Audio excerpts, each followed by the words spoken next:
binabati na isang magandang hapon sa Herhem Devotional ng Simbahan na Jesucristo ng mga banal sa maling araw, Kiskis Branch, Santa Cruz, Zambales, Philippine District. Ang presiding ng devotional na ito ay si President Bernabe Aledo at ako si Brother Rick Mero ang tagapagpadalay. At nais kong welcome lahat ng mga manonood. At sa ating pagsisimula, tayo ay awit ng isang piling himno na recorded mula sa Simbahan na Jesucristo ng mga banal sa maling araw. At ang magbibigay ng pambungad na panalangin ay si Brother Nel Camuta. At pagkatapos ng panalangin, may mga tagapagsalita po tayo. Papangunahan po ito ni Elder Alberto at susundan ni Brother Elmer Villanilla. At pagkatapos nilang magbigay ng mga mensahe, tayo po ay awit muli ng isang himno na recorded muli mula sa ang Simbahan na Jesucristo ng mga banal sa maling araw bilang pangwakas na himno. At ang magbibigay ng pangwakas na panalangin ay si Brother Dandy Mobilla. Maraming salamat po.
Sa langit, papasalamat po kami sa araw na ito sa na ipinagkaloob niyo po sa amin at papasalamat po kami Ama sa na makakapakinig kami sa devotional na ito at papasalamat po kami Ama sa patuloy na paggabay niyo po sa amin, sa patuloy na pagbe-bless niyo po sa amin at salamat po kami Ama sa walang sawang pagbigay niyo po ng biyaya sa amin at papasalamat po kami Ama sa ebanghelyo na naging gabay namin sa buhay namin at nilin po namin naman na gabay niyo po ang bawat isa amin, bless niyo po ang bawat isa amin, lalo na po yung mga tagapagsalita ngayon at naway palakas niyo po yung mga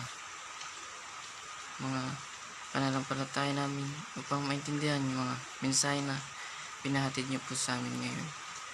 At nang ma-apply namin ito sa aming buhay at nilin po na naman na pag-ingatan niyo po ang bawat isa sa amin at nilin po na naman na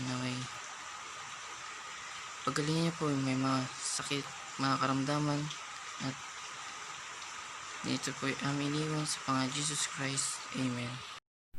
Hello my dear brother and sister, ako po si Elder Alpuerto, misyonero po ako ng Simbahan ni Jesucristo. Taga-Dinggalan, Aurora po ako. At masaya ako na makapagbahagi sa inyo ngayon sa devotional na ito. At kasi nung bata pa ako, parang iniisip ko kung bakit nila paulit-ulit sinasabi yung salitang priesthood.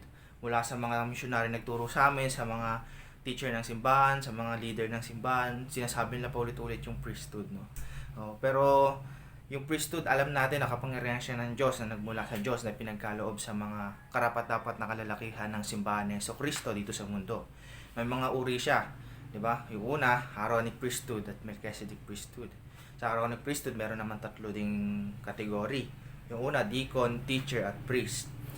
Depende sa mga edad nila. At yun yung mga paulit-ulit natin na naririnig sa mga leader ng simbahan, no? At saka sa mga missionary na nagtuturo sa atin, sa mga teacher natin sa simbahan, no? Pero naisip ba natin kung gaano ka-importante ito? Kung bakit nila paulit-ulit ito? Kasi alam ko na para sa inyo, parang naiisip nyo rin yan na paulit-ulit na lang, di ba? Pero naisip ba natin kung gaano kahalaga ito at kung paano ito makakatulong sa buhay natin at lalong-lalo na sa buhay ng mga pamilya natin, no? Bali, naalala ko lang yung tinuturuan namin sa Lubao, no? Tinanong namin siya na may pananampalataya ka ba kay Jesucristo? Sabi niya, meron. Nagsisisi ka ba sa mga nagagawa mong kasalanan? Sabi niya, oo. Sabi namin, nabinyagan ka ba ng taong may tamang otoridad ng Diyos o yung priesthood? Sabi niya, oo. Sabi niya, nabinyagan ka? Sabi namin. Tapos sabi niya, oo, kaso hindi ko maalala kasi bata pa ako nun.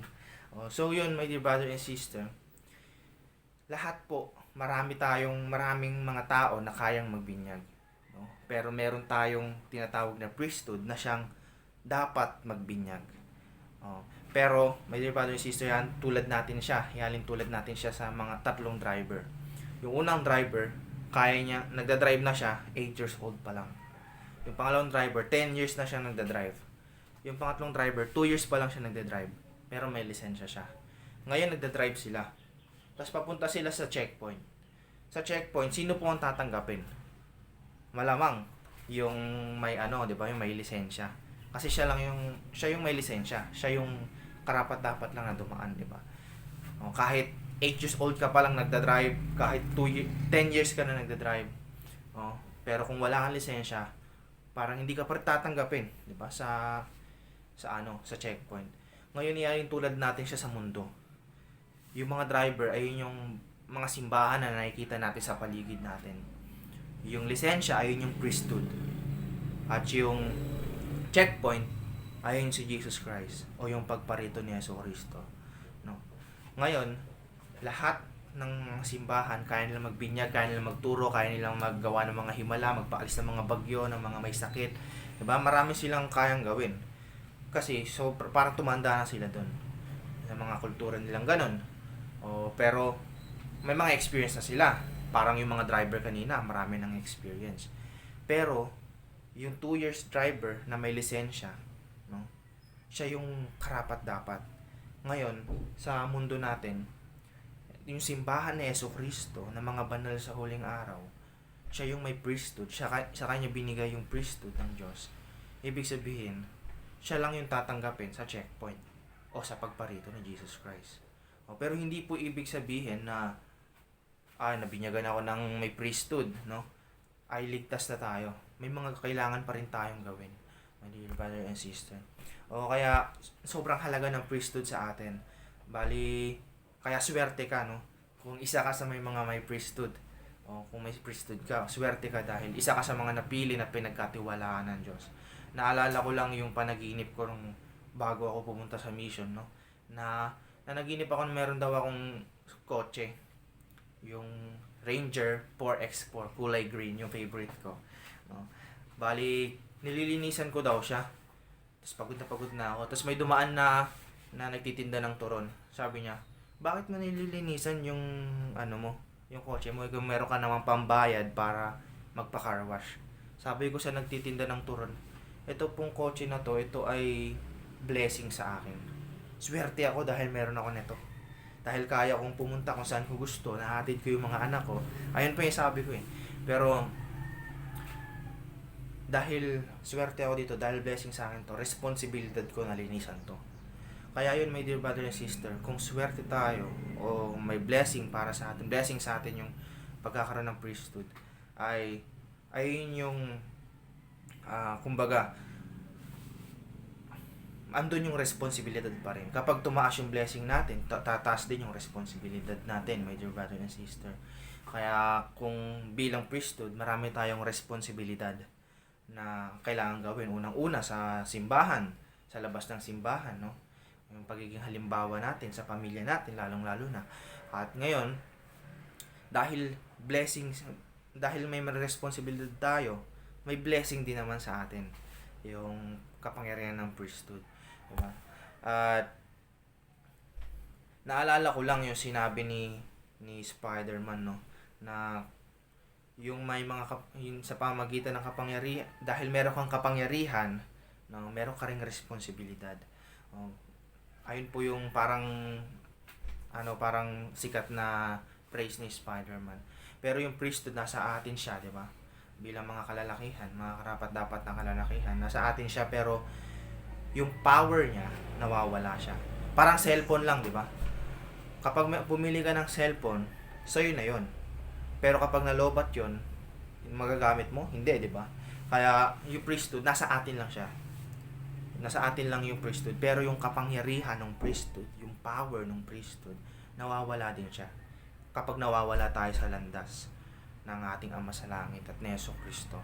Ngayon, paano natin ma-maintain yung landas na yon na papunta sa ating Ama sa Langit? Paano natin ma-maintain na nasa atin yung power ng priesthood? Ngayon, yung Doctrine and Covenant, meron siyang binigay sa atin kung paano natin ma-maintain. Sinabi niya kung paano natin ma-maintain, no, yung priesthood o yung power ng priesthood sa sarili natin. Ngayon, tingnan natin sa Doctrine and Covenant section 121 verse 41. No power or influence can or ought to be remain by virtue of the priesthood. Only by persuasion, by long-suffering, by gentleness, and by meekness, and by love foreign. Ayun po. Sabi dito, walang makakapag-full charge sa priesthood natin. Maliban doon sa mga pagpapakumbaba, pagmamahal, 'di ba? Basta pagiging banal ng sarili natin. Kasi parang Espiritu Santo lang 'yan, 'di ba? Kung wala tayo sa landas ng Diyos, wala rin siya sa atin, 'di ba? Kaya mahalaga para sa ating mga priesthood na kailangan natin na ma-maintain sa sarili natin yung kabanalan para nasa atin pa rin yung power. At alam ko po na mahal kayo ng Diyos ay pinagkatiwala sa inyo yung priesthood. Alam ko na sa pamamagitan ng priesthood matutulungan nyo yung pamilya nyo para makasama nyo sila pang walang hanggan. Hindi lang siya kasi priesthood na kaya mo magpagaling, hindi lang siya ganun basta. Yung priesthood susi din siya kung paano mo makakasama o paano makakasama ng bawat pamilya, yung pamilya nila pang walang hanggan. Alam ko na ito yung plano ng Diyos. At itong priesthood na ito, ang priesthood sa loob ng simbahan ni Jesucristo ng mga banal sa huling araw ay ang totoong priesthood na pinagkaloob ng Diyos. Alam ko na mahal kayo ng Diyos, kaya ipinagkaloob ng Diyos yung priesthood na ito. Mahal tayong lahat ng Diyos. At alam ko na buhay si Jesucristo. Dahil hindi ko gagawin yung mga bagay na ito kung hindi siya buhay, di ba? At napatunayan ko ito sa pamamagitan ng Espiritu Santo. Alam ko lahat ng sinabi ko sa inyo ay totoo at makakatulong sa inyo yung priesthood. Dahil ito yung pinagkatiwala sa inyo ng Diyos. Ito yung isa sa mga tulong ng Diyos para sa atin. At alam ko, ang mga sinabi ko totoo sa pangalan ni Jesucristo, ating tagapagligtas. Amen. Magandang umaga po sa inyong lahat. Ako po'y masaya dahil isa ako sa natawag para maging speaker ngayong umaga. Pero medyo malungkot dahil hindi natin makakasama yung mga walang gadget, walang signal sa kanilang tahanan. Pagkus pa man, Sama na lang natin sila sa ating mga prayers. Bago po ako mag-umpisa, gusto kong batiin yung mga tatay, mga papa, mga amang, na katulad ko na Happy Father's Day. Bakit po kayo nagkaroon ng Happy Father's Day? Kasi alam niyo po, sa aking palagay, mapakapalad natin mga tatay dahil sa atin po iniatang ng Panginoon ang responsibilidad para sa pangangalaga sa ating mga anak. Pero yun sa atin iniatang. So ibig sabihin, malaki ang tiwala ng Diyos sa atin. Kasama natin ang ating asawa sa pangangalaga sa ating mga anak. So, being a father is a big responsibility. So, hinihikayat ko ang mga tatay na maging masaya sa pagtupad ng pagiging ama. Ako po ay masaya dahil sa napakagandang responsibilidad na ito. Ganon pa man, kailangan din po natin ang gabay ng ating Panginoong Hesus at ating mahal na propeta. At kailangan din natin ang gabay ng Ebanghelyo. Sa pamamagitan ng pagsunod sa Ebanghelyo, magiging tayong isang responsibilidad parents. Diba? So, salamat at dahil Father's Day ngayon, ang aking topic po ay ang pagiging father. Diba? Pagiging ama. Nandito po tayo sa lupa upang mamuhay na masaya, hindi malungkot. Ang diablo gusto niya na maging miserable ang buhay natin. Ayaw niya na magbasa tayo ng Book of Mormon. Ayaw niya na magbayad tayo ng tithing. Ayaw niya na tayo ay magsimba tuwing linggo. Gumagamit siya ng mga taktika para maging magulo ang buhay natin. Siyempre, pag magulo ang buhay ng tatay, magulo rin ang buhay ng pamilya, di ba? Karamihan po ganun nangyari. So ganun pa man, meron dong payo si Nipay para hindi maging magulo ang buhay natin. Dito sa 3 Nipay, chapter 33, verse 4. Maganda po ang sinasabi dito. Dito po. At alam kong ilalaan ng Panginoong Diyos ang aking mga dalangin para sa kapakinabangan ng aking tao. At ang mga salitang aking isinulat sa kahinaan ay palalakasin para sa kanila. Sapagkat ito ay humihikay sa kanila na gumawa ng mabuti. Ipinaalam nito sa kanila ang tungkol sa kanilang mga ama at ito ay nangungusap tungkol kay Jesus. At hinihikay siyang maniwala sa Kanya at magtiis hanggang wakas na siyang buhay na walang hanggan. Diba? Sabi ni Nipay, andyan ang Diyos katabi natin palagi. Andyan ang banal na Espiritu gumagabay sa atin palagi. Hindi tayo dapat panghinayaan ng loob. Kailangan lang natin magtiis tayo hanggang wakas. So sa nangyayari ngayon sa buong mundo, meron tayong pandemic, itong COVID-19 virus. Pero nandiyan ang ating mahal na propeta. Alam niyo ba kung bakit natawag na propeta si President Nelson? Kasi siya isang doktor, dalibasang doktor. Alam ng Diyos na pagdating ng 2019 hanggang ngayon ay magkakaroon tayo ng ganitong pandemic. Kaya inilaan niya isang propetang doktor. So, nandyan, hindi tayo dapat matakot, mga brothers and sisters. Bilang ama, tayo ang mamuno para maging ligtas ang ating pamilya sa pandemic na ito. Sundin natin ang payo ng DOH, sundin natin ang payo ng mga leaders. Ganon din ang mga leader ng gobyerno. Suportahan natin sila, sundin natin ito para tayo maging ligtas sa pandemic na ito. So, ang pagiging ama, sabi ko pa isang malaking responsibilidad. Dito sa, alam nyo ba during the creation, sabi niya, why did the Lord took a rib from Adam to create Eve? Sabi niya, bakit kaya kumuha ng isang maliit na buto ang Diyos kay Adan para likhain si Eva. Bakit kaya? Hindi hands nor hindi siya kumuha sa paa, hindi siya kumuha sa dila,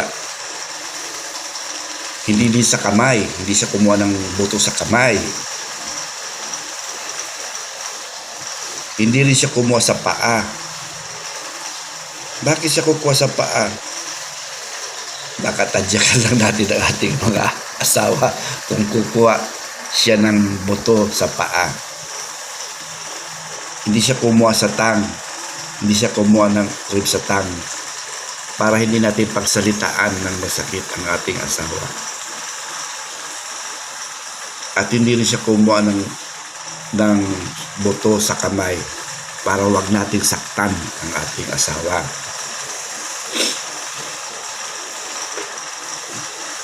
Kaya siya kumuha ng buto malapit sa tadyang.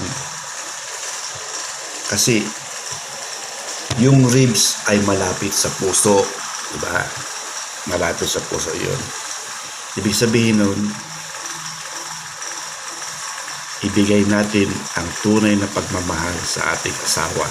Diba? Malapit sa puso 'yon. Yun lang. Dapat natin ipakita yung pagmamahal na tunay. Walang sa pamilya, sa mag-asawa, walang mataas, walang mababa. Ang mag-asawa ay pantay-pantay. Ang tatay, hindi niya pwedeng sabihin sa kanyang asawa, mas magaling ako sa iyo. Hindi.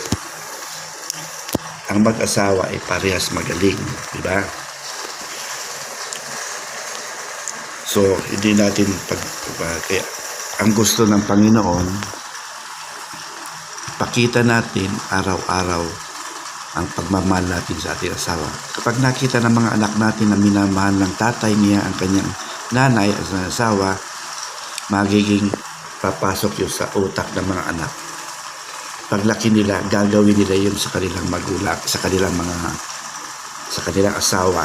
Diba? Kasi nakita nila na minamahal natin ang ating asawa. Brothers and sisters, ang ama, sabi ni President Gordon B. Hinckley, ang ama at ang ina ay may pribilehiyong arugain ang kanilang mga anak at ituro sa kanila ang Ebanghelyo ni Jesucristo. You see, pribilehiyo natin na ituro sa ating mga anak ang Ebanghelyo ni Jesucristo. Tayong magulang, lalo-lalo ng ama, ano ba ang pinaka-responsibilidad ng ama sa kanilang tahanan? Gabayan ang mga anak, magpakita ng magandang halimbawa sa kanilang mga anak upang maging mabuti silang citizen paglaki, maging mabuti silang membro ng. Dito sa Doctrine and Covenants chapter 121 verse 141, sabi dito, sa pamamagitan lang ng paghihikayat ng mahabang pagtitiis at kahinahunan at kaamuan at ng hindi pakunwaring pag-ibig, di ba? Sabi dito, ipakita daw natin yung mahinahon na pagmamahal at hindi pakunwaring pag-ibig. May mga fake news na sinasabi. Hindi daw dati kailangan ipakita ang fake love sa ating asawa at sa ating pamilya. Kailangan ito ay true love. Kung may fake news, walang fake love. Kailangan true love. Diba? Hindi naman po tayo nag-iisa dyan. Sabi nga, kung nais ninyo mapalaki ninyo ang inyong mga anak sa mga paraan ng Ebanghelyo ni Jesucristo nang may pagmamahal at pataas na inaasahan, mas malamang na magiging payapa ang kanilang buhay.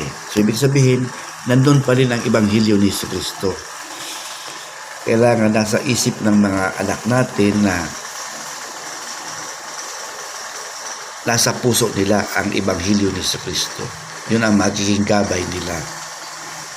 Kailangan po ang ating mga anak ay naunawaan nila ang Ebanghelyo ni Jesucristo. Siyempre, ganun din ang tatay at nanay. Naunawaan din dapat natin ang Ebanghelyo para maituro natin ito sa ating mga anak. Ibigay natin yung kanilang pagkukulang.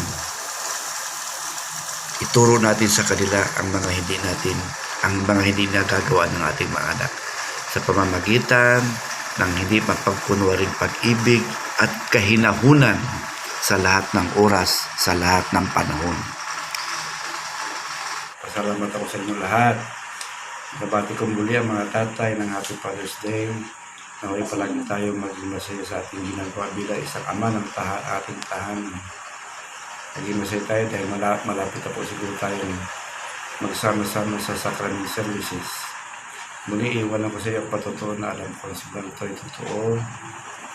Pero tayo buhay na propeta at tayo magpala dahil kapili natin sa palagi nagbibigay sa atin ng advice para tayo maging matatag sa kinakaharap natin pandemic na ito. Meron tayong mga gabay, meron tayong bukubono na basahin natin araw-araw kung magkaroon tayo ng kasagutan sa ating mga problema. Lahat ito iniiwan ko sa pangalan ni Jesucristo. Amen.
Ama po naming mapagmahal na nasa langit, kami po ay lubos na nagpapasalamat sa isang magandang araw po na pinagkaloob niyo po sa amin. Salamat po sa lahat po ng mga biyaya na amin pong tinanggap mula po sa inyo. Nagpapasalamat din po kami sa lahat po ng aming narinig ngayon sa aming devotional para sa pagpapaunlad po ng aming mga pananampalataya. Nagpapasalamat din po kami sa pagbabayad sala po ni Jesucristo para po sa amin pong lahat. Salamat din po sa paggabay niyo po sa bawat pamilya po na meron po kami at ganoon din po sa pagbibigay niyo po sa amin ng kalakasan ng pangangatawan na nagagamit po namin sa pang-araw-araw naming pamumuhay. Hinihiling po namin ngayon na naway patnubayan niyo po kami. Hinihiling din po namin na lahat po ng aming mga narinig ngayon ay tumimo sa aming mga puso at amin pong ma-apply sa aming mga sarili. Hinihiling din po namin na pakibasbasan niyo po ang aming buhay na propeta, ang lahat po ng aming mga leaders. At ganoon din po na basbasan niyo po ang aming mga pamilya. Naway ilayo niyo rin po kami sa anumang kapahamakan o anumang sakit. At ganoon din po na tulungan niyo po kami na patuloy na magkaroon ng malakas na pananampalataya. At muli po kaming makabalik sa inyong piling pagdating ng panahon. Ito po'y aming panalangin sa inyo sa pangalan ni Jesucristo. Amen.